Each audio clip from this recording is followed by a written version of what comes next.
welcome everybody to the Goody show today. My very illustrious guest, although he doesn't want me to describe him as such, and he's looking very upset with me that I didn't keep my word. But I've described him as such because he's a very, very dear friend and a tremendous friend of the Mental Health Foundation, is Dr. Chris Mogan. Chris and I are going to talk about stress and anxiety, its causes, and is it on the increase. Dr. Chris Mogan is a clinical psychologist, therapist, researcher, author and educator, and believe me, he is all of those things. He's also, for very many years, been a very selfless supporter of the Mental Health Foundation Australia. He was the founding coordinator of the Eltham Community Health and Welfare Centre that offered psychological services across that community from 1976 to 1987. From 1987 to 2007, he was the clinical director of the Anxiety, Depression, CBT, Cognitive Behavioural Therapy program at the Melbourne Clinic. Over a 20-year period, he's developed and specialised CBT treatments in the acute inpatient psychiatric hospital and established a range of day programs for anxiety disorders. Dr. Mogan and consultant psychiatrist Dr. Scott Blair-West also founded the inpatient treatment program for patients with severe obsessive compulsive disorder that continues to be Australia's only group inpatient CBT treatment for obsessive compulsive disorder. Dr. Chris Mogan is currently the director of the Anxiety and OCD Clinic at 140 Church Street, Richmond. His special interests are anxiety and related disorders, including panic, worry, social anxiety disorder, phobias, and avoidance, post-traumatic stress disorder, obsessive compulsive disorder, and hoarding disorders. In other words, he's the perfect person for us to interview regarding the current epidemic in stress and anxiety in our community and indeed the world today. Welcome, Chris. Thank you, Jim. Chris, we'll jump right into it and we'll say, what sparked your interest in this area of research and treatment? Why anxiety? Well, it's one of the leading sources of distress for people. We need to understand it's a normal emotion to have anxiety, but when anxiety is triggered too easily, when it's there all the time, sort of lasting a long time, when it reaches intensity so that other symptoms flow in and interferes with day-to-day functioning. So it's pretty central to mental health. In fact, they talk about many centuries have been described as the age of anxiety. But I think our last 5 years, or since COVID's come, it's a new page. And the world is really struggling. We'll certainly investigate that further because that's a really important and central issue as far as this podcast is concerned. Can you tell us a little bit about the programs you offer at the Anxiety and the OCD Clinic? Well, I mean, we're an open clinic, so we accept referrals from general practitioners and psychiatrists on the mental health care plan program. And so the presentations are generally directed by the GP referral or the psychiatrist referral. So we see a lot of people with OCD. That's been a special interest of mine. And we also see a growing number of people with hoarding disorder. But just generally speaking, there are people who they don't know, they know there's something wrong with them and they're not clear about what's wrong with them, and they want to sit and talk to somebody about it. And that's a very important element of mental health, is the opportunity to share it with somebody that's got experience and perhaps strategies that might help them. So it's a talking therapy clinic. I spend my days talking to people.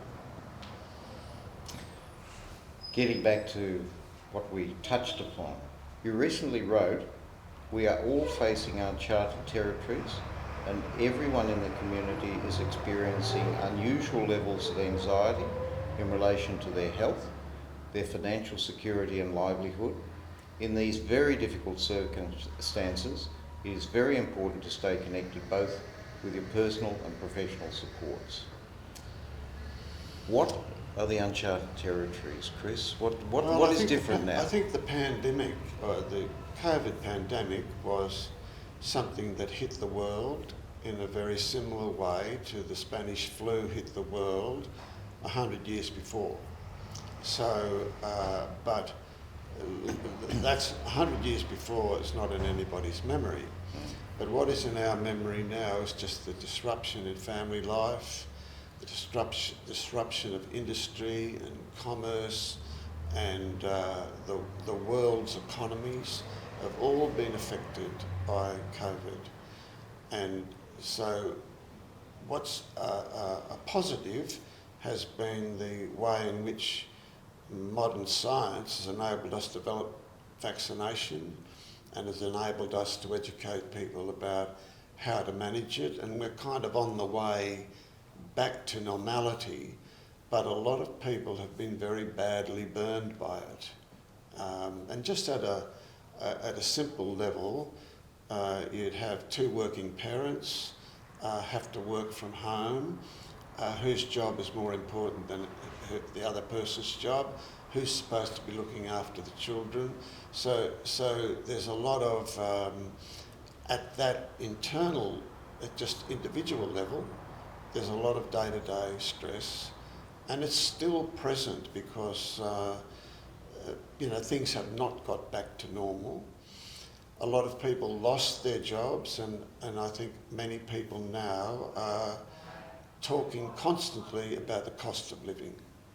And so if you haven't got that sort of stability in your life that you can go and do a day's work and get a fair wage and manage your life, that's going to tip the balance, because the critical thing about anxiety is it's a normal emotion, but if it reaches a point where it's interfering with your functioning and developing into a state of, we can use the word sensitisation, where the body is sensitised and it can be then subject to an enormous variety of symptoms: stomach, sleeping problems, dizziness, anger, low mood, all of which just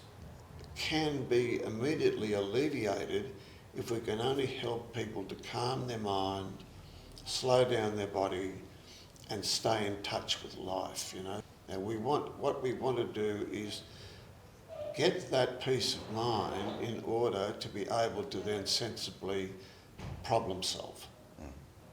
So that's what I mean by uncharted waters, is that a person doesn't know in today's society when hundreds of jobs are cut.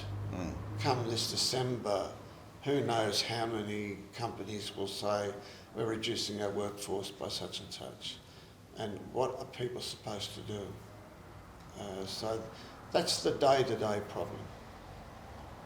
So it's a sort of an adaptability you're talking about. Change will always be the case, but one's capacity to adapt to those changes are really what constitutes good mental health.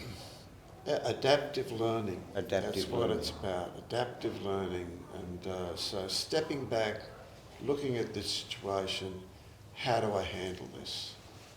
Now, if we can do this and be guided into doing this, what happens is we develop adaptive strategies, and we store them in our working memory.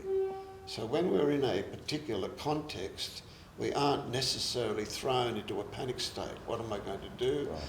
what the person has got options and is able to bring them into play in making an adaptive decision that will work for them in this situation. They don't always get it right, but the more information they store, it's stored in their memory as a way to deal with this problem. It becomes a long-term adaptive strategy. Now, that's why not everybody's got the capacity to do this. That's why there's got to be a helping profession at all levels of our society where people show other people how to get through this. Loneliness, isolation in our community. It seems to be such a problem, particularly amongst the elderly, but maybe also young people too, not feeling connected, which you've touched upon earlier on. But you hear these tragic stories of people being found dead in their apartment, months after they've passed on, been deceased. What extent is loneliness a factor in perhaps your clinical practice? We were just saying before that a psychiatrist years ago had these qualities towards developing into a person. So one was getting a sense of identity, personal identity. But the second one was having a peer group, being part of a peer group. And there's a lot of,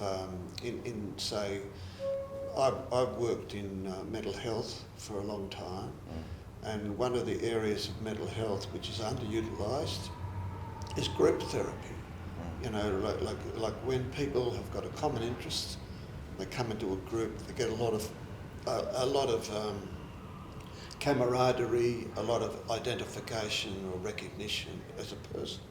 But if somebody's too frightened to come out of their house, or nobody ever contacts them, or they are rejected by those closest to them, this is a tragedy. And we want people to engage in life. Now, what does that mean? Engage in life means talk to people, look after people, help people if you can, but also be an okay person. If I'm okay and you're okay, we can communicate. If you can communicate, it doesn't matter where you are. Well, here we are on an iceberg, and it's melting away. Okay, well, look, what are we going to do? Well, on the Titanic, we've got each other. Nearer, my God, to thee, as the boat went down. You're going to do something sensible, hopefully. Chris, unfortunately, we have run out of time. Thank you so much for... Thank you for asking me, Jim. I've known you for years and years. We have. We're old mates, and maybe we can encourage people to come to your anxiety and OCD clinic at 140 Church Street, Richmond. Yeah, that's anybody's welcome. Anybody's welcome. Thank you so much for Thank you, for and this good luck interview. with the work of the Goody show and the work of the foundation, which you've devoted your time and your all of your energy in for over 30 years, 35 years. 35. Congratulations for that. Thank you, Chris. Thank you. Delight to have you on board. Good. Thank you. Thank you very much.